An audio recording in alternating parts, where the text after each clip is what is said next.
जय माता दी। आज शुक्रवार के दिन आइए सुनते हैं माँ अन्नपूर्णा की यह कथा। एक समय की बात है, काशी निवासी धनंजय की पत्नी का नाम सुलक्षणा था। उसे अन्य सब सुख प्राप्त थे, केवल निर्धनता ही उसके दुख का कारण थी। यह दुख उसे हर समय सताता था। एक दिन सुलक्षणा पति से बोली, स्वामी आप कुछ उद्यम करो तो काम चले। इस प्रकार कब तक काम चलेगा? सुलक्षणा की बात धनंजय के मन में बैठ गई और वह उस दिन विश्वनाथ शंकर जी को प्रसन्न करने के लिए बैठ गया और कहने लगा, हे देवाधिदेव विश्वेश्वर, मुझे पूजा पाठ कुछ आता नहीं है, केवल तुम्हारे भरोसे बैठा हूँ। इतनी विनती करके वह 2-3 दिन भूखा प्यासा बैठा रहा। यह देखकर भगवान शंकर ने उसके कान में अन्नपूर्णा अन्नपूर्णा अन्नपूर्णा इस प्रकार 3 बार कहा। यह कौन क्या कह गया? इसी सोच में धनंजय पड़ा रह गया कि मंदिर से आते ब्राह्मणों को देखकर पूछने लगा, पंडित जी अन्नपूर्णा कौन है? ब्राह्मणों ने कहा, तू अन्न छोड़ बैठा है, सो तुझे अन्न की ही बात सूझती है।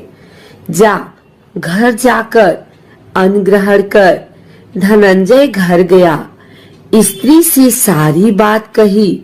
वह बोली, नाथ चिंता मत करो, स्वयं शंकर जी ने यह मंत्र दिया है, वे स्वयं ही खुलासा करेंगे। आप फिर जाकर उनकी आराधना करो। धनंजय फिर जैसा का तैसा पूजा में बैठ गया। रात्रि में शंकर जी ने आज्ञा दी, कहा तू पूर्व दिशा में चला जा। वह अन्नपूर्णा का नाम जपता जाता और रास्ते में फल खाता, झरनों का पानी पीता जाता। इस प्रकार कितने ही दिनों तक चलता गया। वहां उसे चांदी सी चमकती वन की शोभा देखने में आई। सुंदर सरोवर देखने में या उसके किनारे कितनी ही अप्सराएं झुंड बनाए बैठी थी। एक कथा कहती थी और सब माँ अन्नपूर्णा इस प्रकार बार बार कहती थी। यह अगहन मास की उजेली रात्रि थी और आज से ही व्रत का आरंभ था। जिस शब्द की खोज करने वह निकला था, वह उसे वहां सुनने को मिला। धनंजय ने उनके पास जाकर पूछा, हे देवियों, आप यह क्या कर रही हो? उन सब ने कहा, हम सब माँ अन्नपूर्णा का व्रत करती हैं। व्रत करने से की गई पूजा क्या होता है, यह किसी ने किया भी है? इसे कब किया जाए? कैसा व्रत है और इसकी विधि क्या है? मुझसे भी कहो। वे कहने लगी, इस व्रत को सब कोई कर सकते हैं। 21 दिन तक के लिए 21 गांठ का सूत लेना चाहिए। 21 दिन यदि न बने तो 1 दिन उपवास करें। यह भी न बने तो केवल कथा सुनकर प्रसाद लें। निराहार रहकर कथा कहें। कथा सुनने वाला कोई न मिले तो पीपल के पत्तों को रख, सुपारी या घृत कुमारी वृक्ष को सामने कर, दीपक को साक्षी कर, सूर्य, गाय, तुलसी या महादेव को बिना कथा सुनाए मुख में दाना न डालें। यदि भूल से कुछ पड़ जाए तो 1 दिवस फिर उपवास करें। व्रत के दिन क्रोध न करें और झूठ न बोले। धनंजय बोला, इस व्रत के करने से क्या होगा? वे कहने लगी, इसके करने से अंधों को नेत्र मिले, लूलों को हाथ मिले, निर्धन के घर धन आए, बाझी को संतान मिले, मूर्ख को विद्या आए। जो जिस कामना से व्रत करे माँ उसकी इच्छा पूरी करती है। वह कहने लगा, बहनों, मेरे भी धन नहीं है, विद्या नहीं है, कुछ भी तो नहीं है। मैं तो दुखिया ब्राह्मण हूँ, मुझे इस व्रत का सूत दोगी? हाँ भाई, तेरा कल्याण हो, तुझे देंगी। ले, इस व्रत का मंगल सूत्र ले। धनंजय ने व्रत किया, व्रत पूरा हुआ। तभी सरोवर में से 21 खंड की सुवर्ण सीढ़ी हीरा मोती जड़ी हुई प्रकट हुई। धनंजय जय अन्नपूर्णा अन्नपूर्णा कहता जाता था।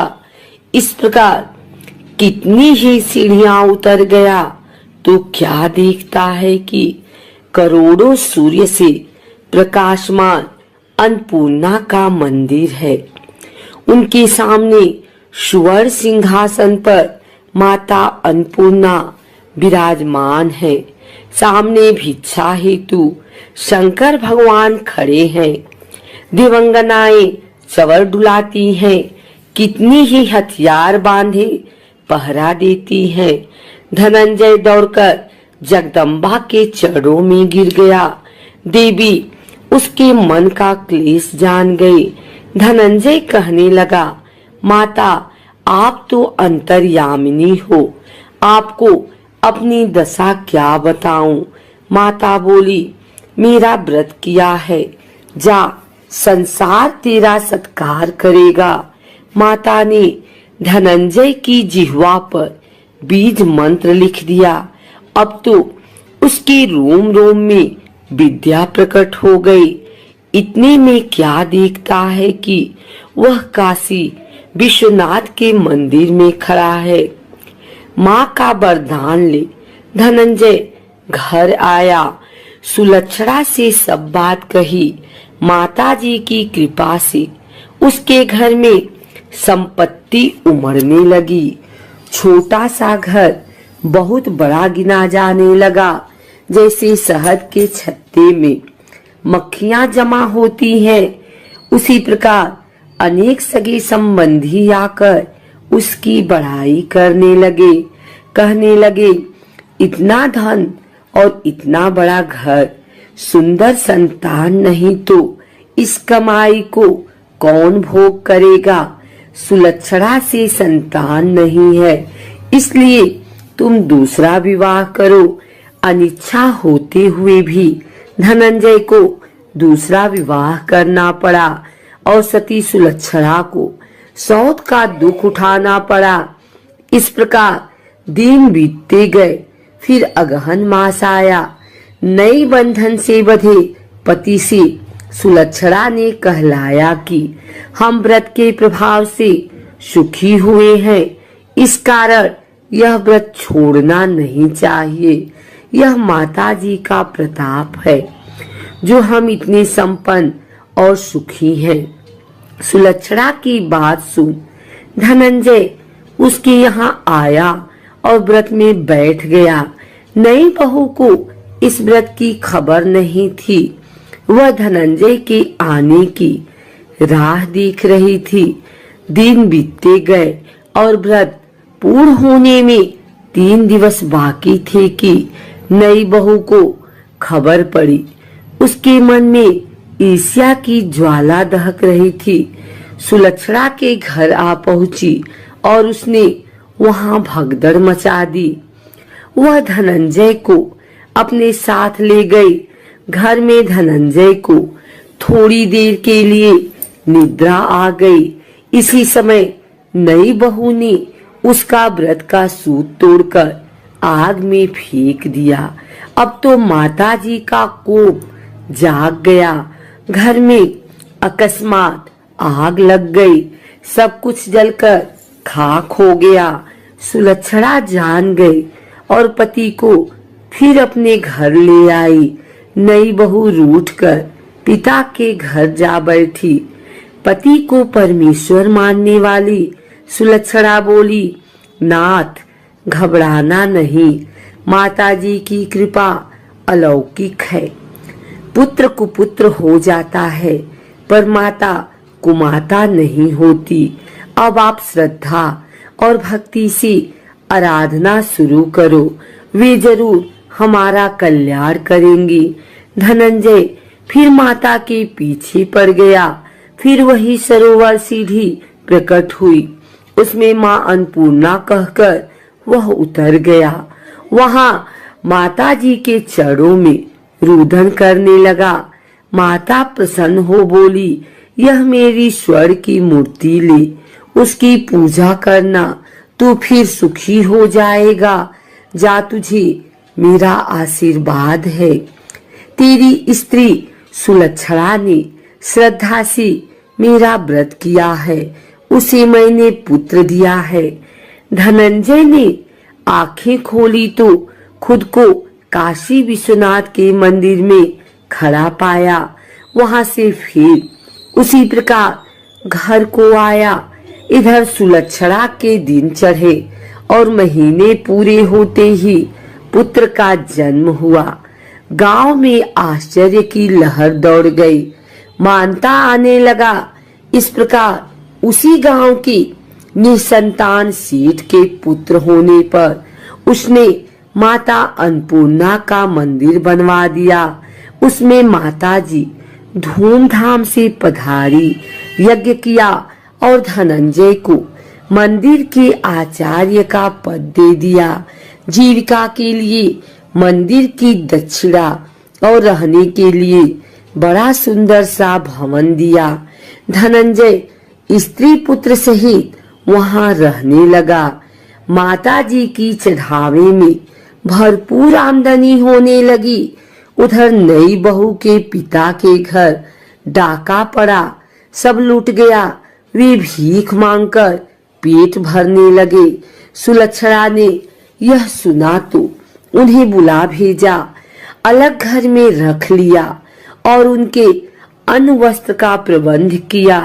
धनंजय, सुलक्षणा और उसका पुत्र माताजी की कृपा से आनंद से रहने लगे। माताजी ने जैसे इनके भंडार भरे वैसे सबके भंडार भरे।